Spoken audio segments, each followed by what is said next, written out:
نجیب الله شینواری سپیکس نه ډېر سلامونه مې ومنئ. افغانستان ویسټ انډیز ته په T20 وارم اپ کې ماتې ورکړه او انډر 19 ورلد کپ سیمی فائنل کې د هندوستان نه ماتې وخوړه.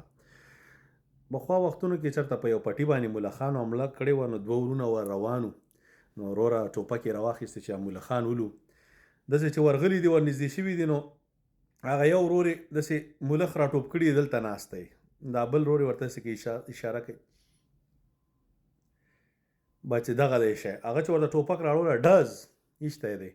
نو ورور یې مړ شوی، یو ملخ هم مړ شوی چې کور ته تللی. مور ورنه پوښتنه وکړه څه چلو شوي، چې ولا یو یې راکې ویشته او یو مو ورکې ویشته. بس T20 ما هغه شی وشو، موږ ویسټ انډیز ته ماتې ورکړه او هلته هندوستان زموږ انډر 19 ته ماتې ورکړه او دا کیدونکې وه. که چېرته زموږ لوبه اسټرالیا یا انګلینډ سره راغلې وای موږ دپاره ډېره ښه وه. هغه سپین او دغه کې لږ مشکل لري. هندوستان داسې دی چې دوستا خدای سوریا ونشي د 14 کالو دی، موږ د خپلو خلکو خبرې کوو، خو د سوریا ونشي د 14 کالو دی.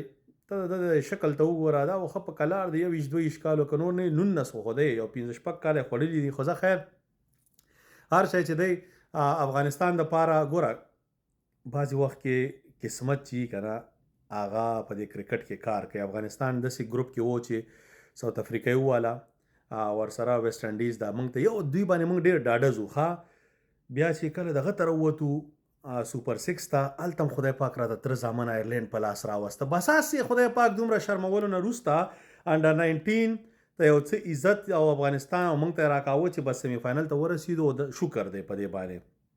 باقي موږ ټف گیمونه نو فیس کړي چې کله وخت راغی دې ځای کې باید رئیس احمدزی صاحب ګوره آوټ اف د باکس تھینکینګ ضرورت دی. تا سره باید یو داسې هتیار وای وایي شي وسله چې هغه تا ساتلی وای په دې سیمی فائنل کې د دوی خلاف لانچ کړی وای.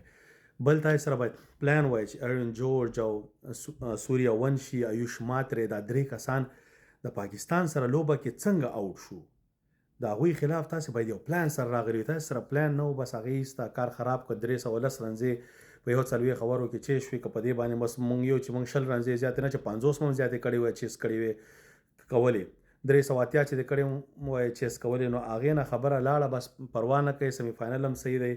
انشاءالله بل ځله به فائنل ته ورځو. اینډ یو نو بل ځله هیله ده چې دا کوچنګ سټاف هر څه داسې لږ ښایسته سی کوچنګ سټاف راشي چې سم باید انډر 19 ورلد کپ د ګټلو ویژن را سره او لوبغاړي زیاتره که 19 نه نو 30 40 15 نه باید بیخي پورته نه وي.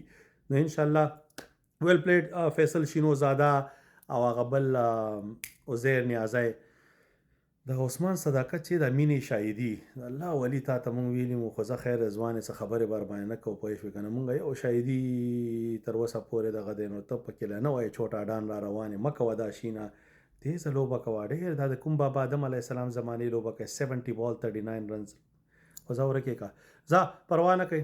ویل پلیډ د افغانستان انډر 19 پوه شوې د سیمی فائنل ته رسېدل دا غټه خبره ده. الحمدلله.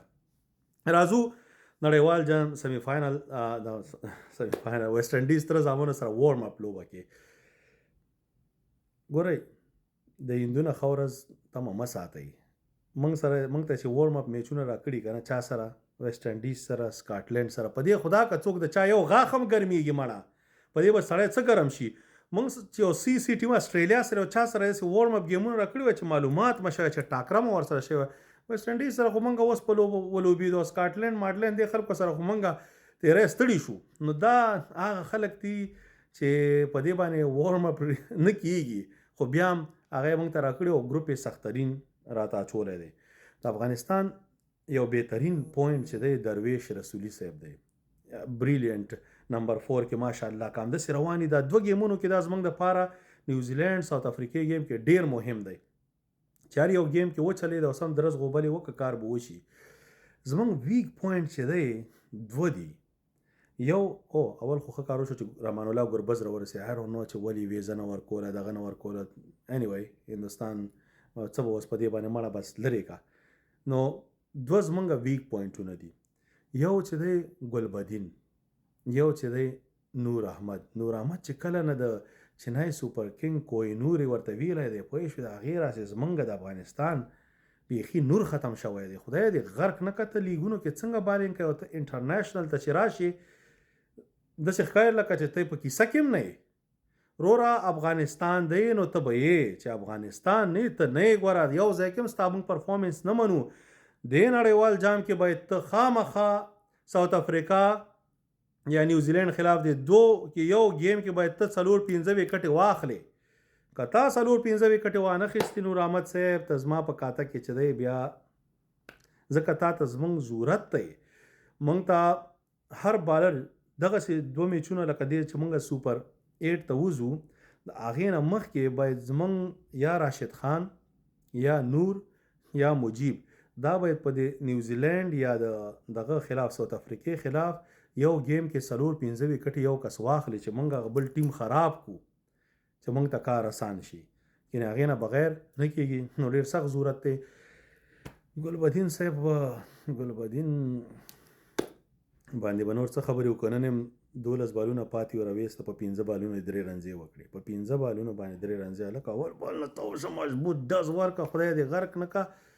هغه اخري 2 اورو کې هغې کې هم نو ګلبدین زما په نظر باندې په بینچ په کېنول ښه راوسته نړیوال جام ته یو نړیوال هغه د 2 ګیمونو کې خو په گیم په دغه کې کېنه بیا وروسته چې دی هغه د تره زامن او ترور زامنو خلاف یې ورولوبوی پروا نه کوي. خو دلته چې دی او داسې نه چې هلته پرفارمنس وکړي بیا سوپر 8 کې ښه ټیم خلاف دغه کوي داسې هم نه. نو بس دغه سلسله ورسره وکړئ. نور که ګلبدین نه وای یو بل درد سر راته کریم جنت راته یا فرید احمد راته this doesn't do anything good for Afghanistan cricket. نو ورکې که په دې به دومره خبرې نه کوو انشاءالله وتعالی اول درس چې دی دغه نه به پورته کوو پوه شوې. نیوزیلینډ سره زموږ لومړۍ لوبه ورسره نه دا هم اکدم ذهن نه ووته. I think چې نیوزیلینډ سره ده اولنی ډز یس یا چینای کې یا چینای ډېره ښه موقع ده ځکه چې هغه سپین کنډیشنز دي بهترینه ده. همدې وخت کې چې دی نیوزیلینډ رئیسارول پکار دی خو نیوزیلینډ هم ځان سره سپینران خراولي. نو ښه مقابله به کېږي پوره خواري پکار ده 100% انشاءالله. لیټس گو افغانستان.